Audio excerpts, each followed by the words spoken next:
Ever since George Romero's 1968 film Night of the Living Dead, zombies have been a staple of all aspects of pop culture and media. Their slow, shambling movement, their unquenchable hunger for flesh, or brains, depending on the media, and their unnatural strength and resilience to damage have all helped in cementing them as pop culture icons. Of course, not all zombies are the same, and over time, we've had many creative renditions of the undead. From Return of the Living Dead's trioxin zombies to more recent examples such as The Last of Us's fungal infection, there's no shortage of reiterations and everyone will have their favourite.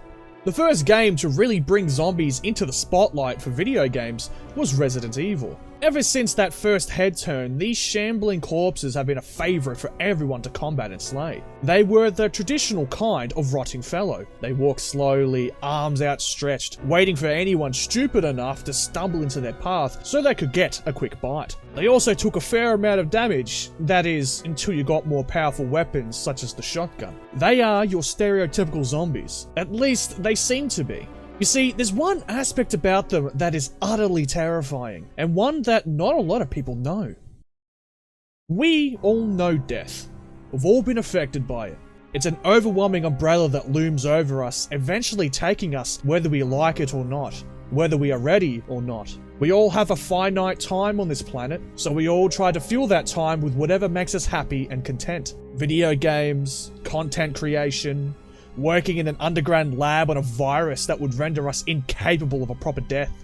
That virus, the T-virus, or Tyrant virus, named after the monsters it's designed to create, is what created the Resident Evil zombies, and it has many other applications. If administered to a being with the correct genetic structure, that in itself being a 1 in 10 million chance, they will undergo the Tyrant process. Tyrants such as the T-001, the Spencer Mansion's T-002, and the ever-popular mass-produced T-103 are all products of a successful candidate. However, as mentioned, it has other effects. There are the intended creations, such as the Hunter and Chimera, but there are also the monsters created by accident, such as Yawn, Neptune, and of course, the zombie.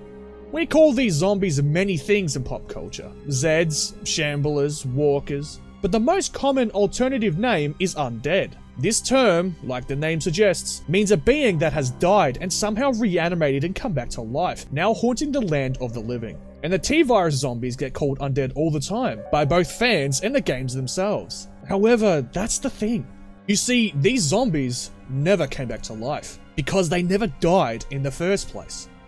The infection never kills the host. All it does is deteriorate their mind and body to the point where they become a shallow husk of what they once were. Of course, it is very easy to mistake those infected as dead. Let's take Forrest for example. He's shown to be dead, right? When you find him, he's not moving. He's slunched over, lifeless. Well, that's the thing. He looks dead. Forrest Spire is actually fully alive, his transformation having already been completed. He is just waiting for the right time to strike.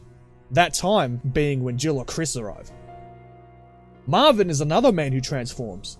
When we first meet him in Resident Evil 2, he is gravely injured on his stomach, obviously in pain. He gets us to leave him, but we do come back. When we eventually do, he gets up, moans, and succumbs to zombification. At no point did he stop breathing or bleed out. He stands there, wobbling, and then starts walking, craving the protagonist's flesh. The most notable case is the Keeper's Diary. It details events that happen in the mansion, but also describes the slow descent of one researcher as he succumbs to the T-virus infection over the course of a couple of days due to the airborne pathogen spread by the Tyrant. His skin starts itching, he notices blisters all over his body, and eventually his flesh starts rotting and falling off. In the final passages, it reads, "Fever gone, but itchy. Hungry and eat doggy food. Itchy, itchy, Scott came. Ugly face, so killed him. Tasty. Or itchy, tasty."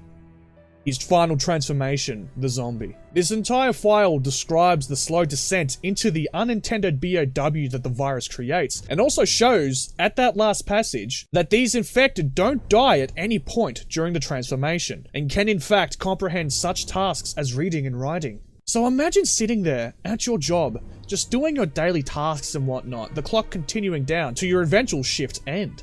You've made plans for the weekend with mates that you haven't seen for ages due to work commitments. You go home, you go to sleep, everything's normal. But then, over the next couple of days, you slowly start changing. Your skin begins to rot. You notice this, but there's nothing you can do. Your mind starts becoming foggier, you slur your words, you can barely make sentences. You look in the mirror, and you see this monster staring back. Eventually, your consciousness, who you were, fades away. But your body remains, shambling around and attacking whoever it encounters. That's what the researchers in the Arklay Mountains had to deal with, their eventual loss of self into this horrifying, disgusting figure. But they never pass on. That sweet release from all that pain never comes. Do they feel pain? Maybe. The Keeper didn't feel his flesh rot, but is that all cases? And do they even recognize that they are still them? Are they still there, deep down, desperate, crying out for death? Well, there was Murphy. He was still himself during the final stages of zombification. Murphy Seeker, an Umbrella mercenary, infected at some point during the mission in Raccoon City. If Jill ends up at the office space with Carlos, she will see him with an obviously turning Murphy, begging him to kill him, knowing what will happen in mere moments if he is allowed to live. Carlos reluctantly complies and sprays him down with bullets, killing him. It's horrifying to think about. I can't imagine how I'd act knowing that something was changing in my body, changing my very being. So now, you've probably come to the realization that every zombie that our protagonist takes out are sentient beings that once had hopes, dreams, aspirations. They might still be in there, somewhere, but how is our protagonist supposed to know? Not like the zombies give them much of a choice anyway. Zombies can't be controlled, they can't be negotiated with. All they can do is walk, bite, and vomit. Death is the best thing for them. That way, they can finally rest in peace.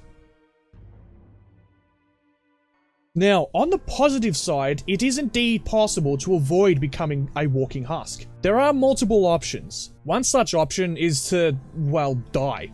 This will halt zombification as there is no longer an alive host to infect. Kenneth Sullivan is one such case. This one Brave Stars member encounters the head-turn zombie and succumbs to its advances. This zombie tears his throat out, and then you encounter them during the aftermath of the event. Sullivan dies here. He bleeds to death, his heart stops, meaning that the virus can no longer do anything to his body, hence why he never turns. Robert Kendo and Dario are other such cases as well, both being mauled to death by multiple zombies and dying in the process. In Dario's case, he gets completely disemboweled far before zombification has any chance of occurring.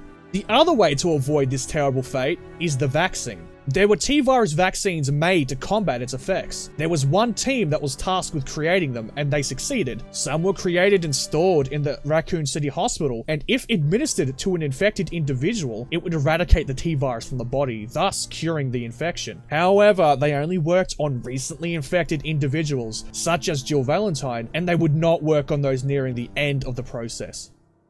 Zombies being living beings also explains the V-Act process that the T-virus zombies undergo. This is where the infected continue to undergo mutation the longer they are alive. With the Mansion incident, the T-virus strain leaked there eventually turned zombies into red, loud, fast-moving beasts, titled Crimson Heads by the researchers. The strain in Raccoon City and Sheena Island made zombies undergo a far more dangerous change into the animalistic lickers. They were far more lethal and could no longer be considered human by any standards. Although, with these transformations, it can be safe to assume that any resemblance of humanity that they had has now been severed, and they are now just mindless killing machines.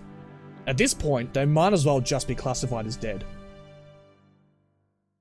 I know that since this game's release, the whole being alive thing has been used countless times. Left 4 Dead's infected aren't really classified as the undead, instead being described as the infected, basically stating that they are still human under all that disgusting flesh. Heck, it's the reason why the game was initially refused classification in Australia. Also, 28 days later, and its sequel's Rage virus never kills the host. They just become an ultra-violent mutant that shares similarities to the undead. But despite all of these, I do believe it's the slow nature of the T-virus infection that really gets under my skin. Granted, if you're bitten, the mutation is faster. It takes about an hour or so to turn, all the while you're feeling the fever, the foggy head, and eventual unconsciousness. But if it's through the airborne pathogen, then it's a fate far worse than death, as you slowly realize that who you are is slipping away. You won't know why, you won't understand why your body's literally rotting in front of your eyes. All you'll know is that something is wrong. But by that point, it's already too late.